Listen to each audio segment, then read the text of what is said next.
saat ini banyak orang yang hidup di masa revolusi society 5.0 tetapi masih menggunakan cara-cara hidup di 1.0.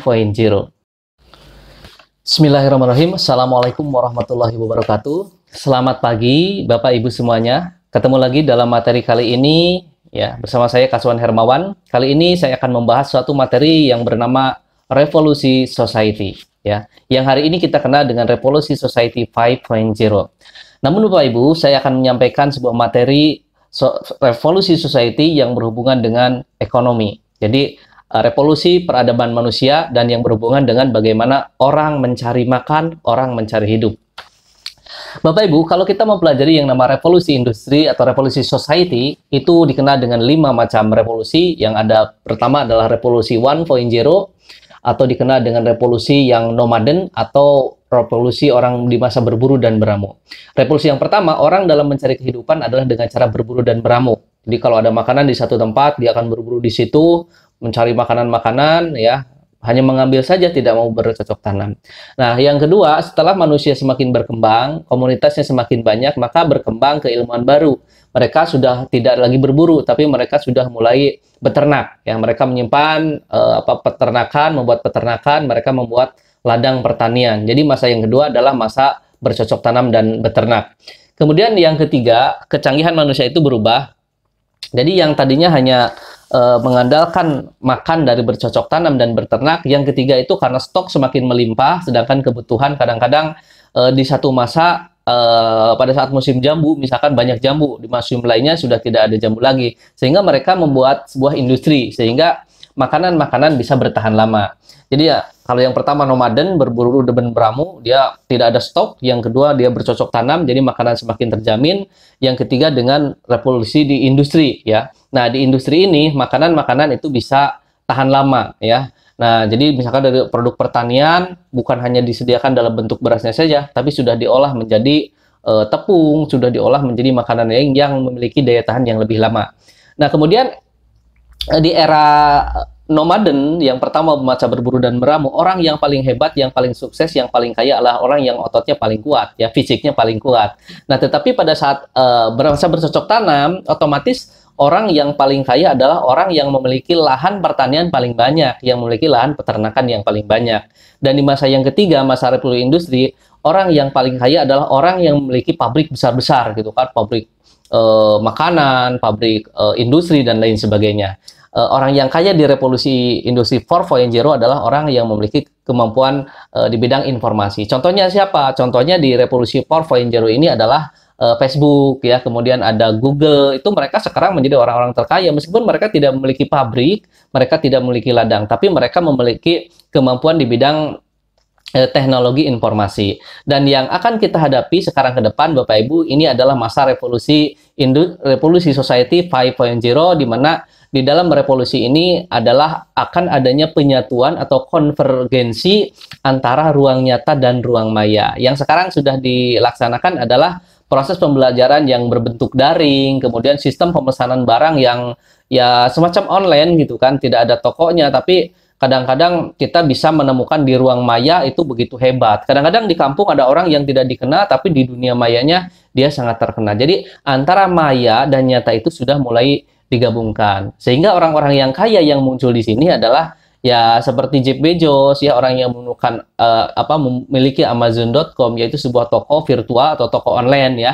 Kalau di Indonesia mungkin ada Bukalapak, Shopee dan lain sebagainya. Sehingga Bapak Ibu saat ini untuk membeli suatu barang tidak perlu ke pasar, tidak perlu ke warung, tetapi cukup hanya menggunakan media virtual, ya, menggunakan handphone, Android dan lain sebagainya, sehingga Bapak Ibu dari virtual itu bisa memunculkan produk yang nyata. Dan di revolusi society 5.0 itu sangat dipentingkan, diutamakan tentang artificial intelligence, yaitu kecanggihan alat-alat yang mampu melayani kita, yang disesuaikan dengan kebutuhan dan track record kita. Nah, kemudian Bapak Ibu, apa sih pentingnya kita mempelajari revolusi society dari 1.0 sampai 5.0? Pentingnya adalah masih banyak orang yang hidup di masa revolusi sekarang, ya, masa revolusi society 4.0 yang menuju 5.0, jadi 4.0 ke 5.0, tetapi abadnya abad saat ini, tapi masih banyak menggunakan pola mencari penghasilan dengan menggunakan berburu dan meramu. Jadi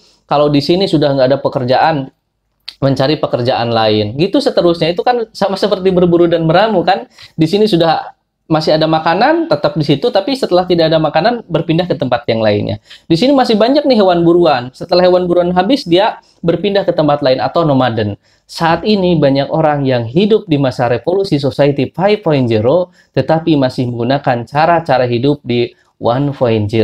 Ya. Nah, kemudian mereka masih belum berpindah, sebetulnya belum berpindah ke masa revolusi society 2.0 dengan bercocok tanam dan beternak, ya. Dan kalau Bapak Ibu sudah berada di masa revolusi society 2.0, itu sudah lebih baik, ya. Dan mudah-mudahan yang sekarang masih sifatnya nomaden dalam menjalankan perekonomian sudah beralih ke masa bercocok tanam dan beternak, karena nanti hasilnya itu akan lebih besar, Bapak Ibu, ya, akan lebih besar secara finansial, penghasilan dan profit. Juga akan lebih nyaman di dalam kehidupan yang Bapak Ibu miliki. Apalagi kalau Bapak Ibu sudah ada di masa revolusi society 3.0, yaitu masa orang sudah mengolah bahan-bahan baku. Kalau saya lihat sekarang, sistem pertanian kita, para petani kita itu masih hidupnya di masa bercocok tanam dan beternak saja. Jadi sudah berapa ratus tahun secara sejarah manusia. Karena apa?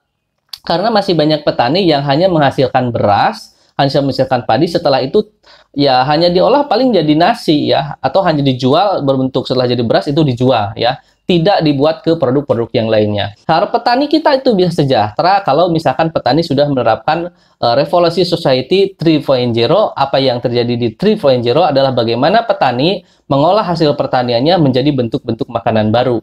Kalau sekarang yang sudah menggunakan revolusi 3.0 itu hanya digunakan oleh industri-industri besar. Seperti apa? Indofood, ya kan? Karena apa? Karena mereka mengubah dari beras menjadi tepung, mengubah dari sawit menjadi minyak, dan tentunya Indofood ini juga merupakan sebuah bisnis yang besar karena mereka hanya mengolah bahan baku dari masyarakat, ya, kemudian diolah. Nah, disitulah industrinya. Revolusi industri society 3.0 itu sudah dilakukan, tapi oleh pabrikan-pabrikan. Bayangkan kalau petani-petani kita sudah menerapkan revolusi society 3.0. Bayangkan petani memiliki mesin-mesin di rumah, sehingga ketika mereka menghasilkan padi, dia tidak jual padinya, dia tidak jual berasnya, tetapi dia olah dulu, apakah menjadi roti, dijual jadi roti atau apapun, itu secara otomatis bisa meningkatkan keuntungan dan kesejahteraan petani. Petani kita yang jelas harus berubah, jangan tetap berada di masa bercocok tanam dan beternak, tapi marilah kita berubah ke masa industri, ya. Nah, yang ada di industri juga sekarang harus mulai berpikir, karena masanya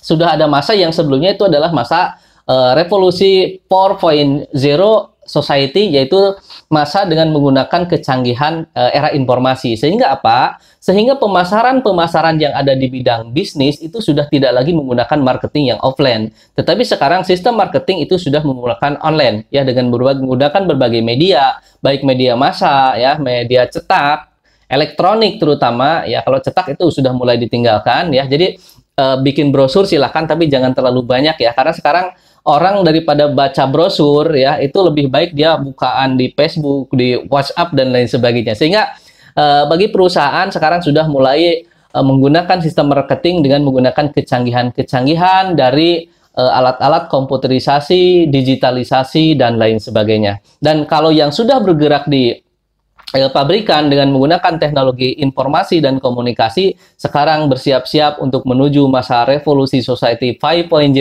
di mana cirinya adalah penggunaan teknologi yang lebih intens, penggunaan tenaga manusia yang semakin sedikit. Jadi manusia di masa revolusi society 5.0 itu akan dimudahkan.